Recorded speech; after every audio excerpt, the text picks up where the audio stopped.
What is going on in the loop, fans? It is Drew here talking about Carowinds. That's right, I got to ride Copperhead Strike, the multi-launch coaster from Mack Rides, the other day, and here is my review of this new for 2019 roller coaster. So the land itself fits in very nice with the park. It's very southern themed. I liked that. I liked that it just sort of flowed perfectly in from the county fair section.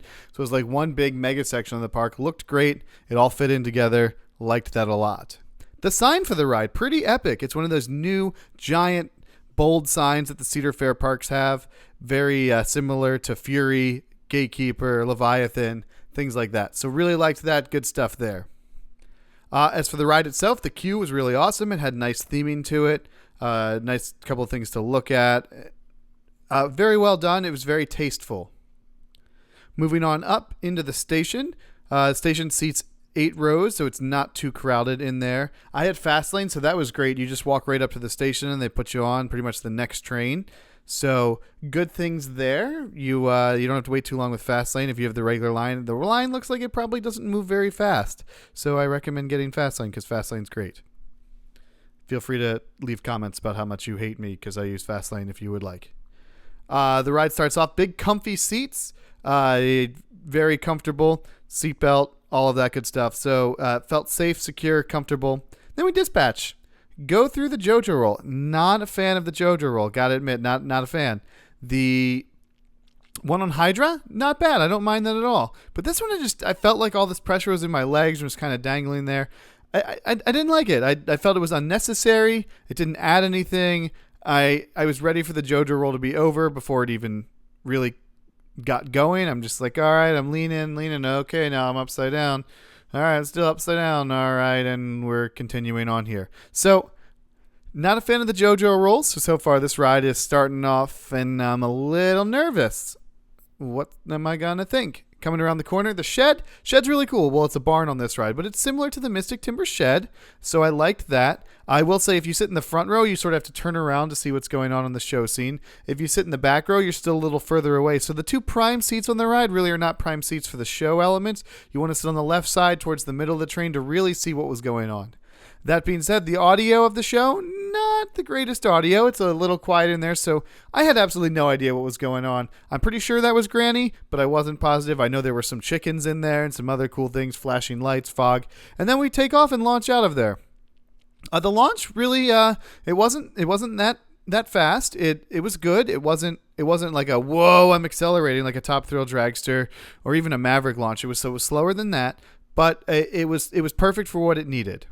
Then you go up into that first loop. Hang time on the loop, much cooler than the hang time on the JoJo roll. Something about the vertical loop hang time, I kind of liked that. The JoJo roll one, not a fan. So loop part, really cool. Come down, there's a good moment of airtime right after this, especially if you're in the back. The front, there's a good one, but it's really great airtime if you come on the back. Then you're twisting around a little bit, going through another inversion here. When you come up to the double launch, the second launch here, and the second launch is on like a little bunny hop airtime moment.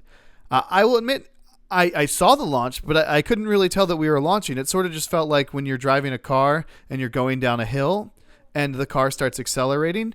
That is exactly what the launch was like, because you kind of go up the hill and your acceleration is when you're going downhill, especially if you're sitting in the front there. So I don't know. I don't think I really noticed that a launch was there. But and if I didn't really notice, then sure, guests aren't going to notice. Ones that are coming to this park for the first time, they might not notice that launch is there either. So that was definitely an interesting portion of the ride. Now, I don't really know what to call this guy, but that inversion is pretty wacky. RCDB has it listed as a cutback, and that cutback was one of the best moments of the ride. It's probably the highest point on the ride, so that was really cool. It's a little awkward with its hang time in there, but I liked it because it wasn't like the vertical loop. It was just kind of a twisty, sideways, a bunch of different feelings going on there. So that was definitely a little wacky. Then you come down, you go through your second vertical loop. Not as impressive as the first one, but still fine, not bad. No complaints on that one. And then you get to the little twisty section where you're just kind of twisting back and forth, sort of spaghetti bowling all around itself. I liked it. It wasn't forceful, so don't think of like Maverick's sharp turns where you're going like right, left, right through the canyon, all that kind of stuff. It's not like that. It's way more graceful. So think like Slinky Dog in terms of smoothness and twisting around, where nothing on this ride is overly intense. There's not that insane G-forces. You're not really being thrown left or right or anything like that. It's all smooth and graceful. It's very peaceful and relaxing kind of an experience. So you come up from that, then you head back into the station, and that concludes the ride of Copperhead Strike. All right, Drew, enough of the analysis. What did you think? Well, I got to admit, I thought it was really cool. It's different, and different is very good most of the time in this industry because we get so many rides that are so similar to each other, and even when we have all these like RMCs coming, you sort of know what an RMC is going to be like now. This was one of the few rides where I got on, I'm like, I don't know what I'm getting myself into. And it was really cool. To me, it was a lot like a looping backlot stunt coaster or a looping Slinky Dog. So think about it like that. Don't think about like Maverick or Monster at Adventureland, Iowa. It's definitely more like a relaxing, gentle, fun ride. There's very little thrill to it. It is more fun than anything like that. High height requirement for a more family tamed kind of ride. Like this would be great for a kid's first looping roller coaster because it's graceful, but you got to be 52 inches in order to ride that. So you've probably already ridden a looping coaster by the time you hit Carowinds at 52 inches. That being said, I think it is a good addition to Carowinds. It's something special. Not a lot of parks have that, especially in the United States. We really don't have these multi-launch Mack coasters, so that is something that's really cool. I would still say I like Fury better.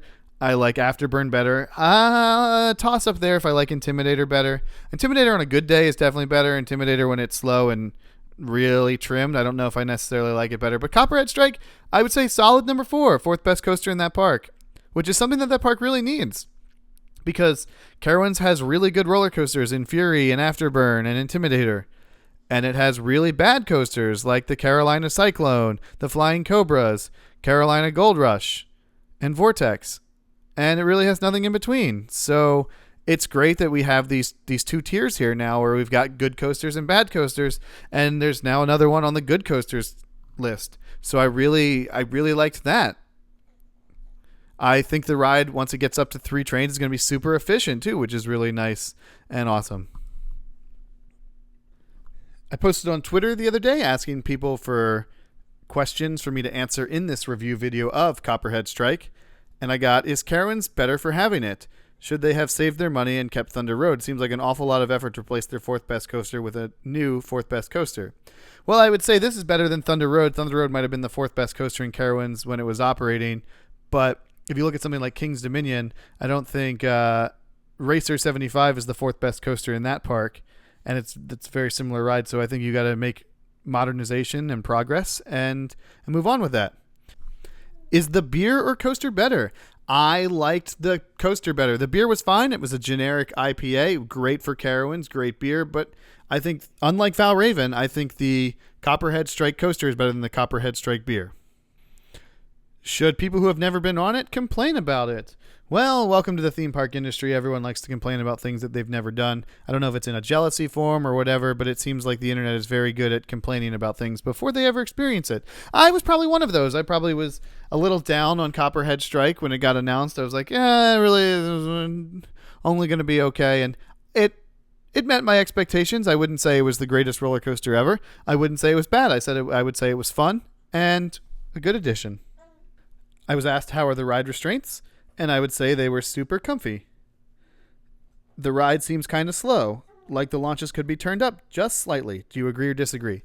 I think if the launches were faster, the ride would definitely be more intense, but I think you would lose all of the hang time in the inversions, which I think were the main focus of the ride. So while I probably would like the ride better if it was a little faster, I think it would defeat what Carowinds and Mack were going for.